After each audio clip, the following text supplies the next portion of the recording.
I'm sorry, Doctor. I just don't see the value of this man's work. But Garak, Shakespeare is one of the giants of human literature. I knew Brutus was going to kill Caesar in the first act, but Caesar didn't figure it out until the knife was in his back. But that's what makes it a tragedy. Caesar couldn't conceive that his best friend would plot to kill him. Tragedy is not the word I'd use. Farce would be more appropriate. No. Supposedly, this man is supposed to be a leader of a great empire, a brilliant military tactician, and yet he can't see what's going on under his own nose. Doctor, are you in a hurry?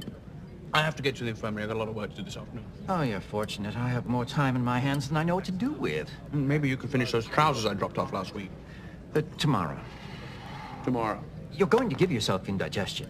Well, I only have you to thank for that. If you hadn't been so late, I could have enjoyed my lunch. Well, this isn't the first time I've seen you rush through a meal. You never take the time to savor your food. It seems to be a human characteristic. Look over there. That Talarian is barely halfway through his meal, but his human companion's plate is empty. Well, maybe he and I can have dessert while you and the Talarian while away the afternoon. But it is a very interesting sociological phenomenon, don't you think? For generations now, humankind has had more than enough food, and yet you go about your eating as if you were afraid someone was going to come along and snatch away your plate. Garak, why don't you eat for a while and let me talk? Fear of starvation amid plenty. It points to some dark secret hidden in the human soul, a gnawing hunger. Perhaps someone should do a study. Why don't you? You appear to have plenty of time on your hands. But Doctor, if you want to have your dessert, please go ahead. I won't be offended.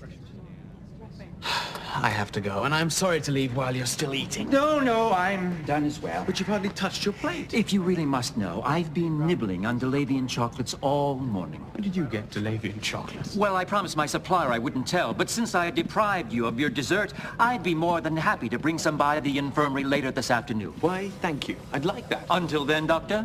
Julian. Major. Garak. About those atmospheric specifications you requested for the Eulosian ambassador? 60% nitrogen, 10% benzene, and the rest hydrogen fluoride, as I recall. Well, we ran a test in one of the guest quarters. The mixture is so corrosive, it dissolved the carpet. Don't look at me, it's what they breathe. Well, and I guess we'll just have to rip out the carpets. Be sure not to replace them with anything red or orange. Why not? They don't see that part of the color spectrum. Is there anything else I should know about the Eulosians? As a matter of fact... Proceed to infirmary. Medical emergency on the promenade. It's Garak's shop.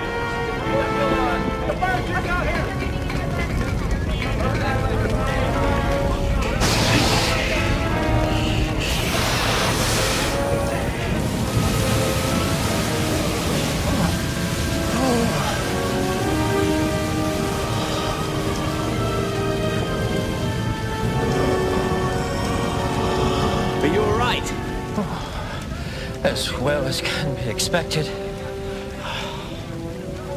But I'm afraid your pants won't be ready tomorrow after all.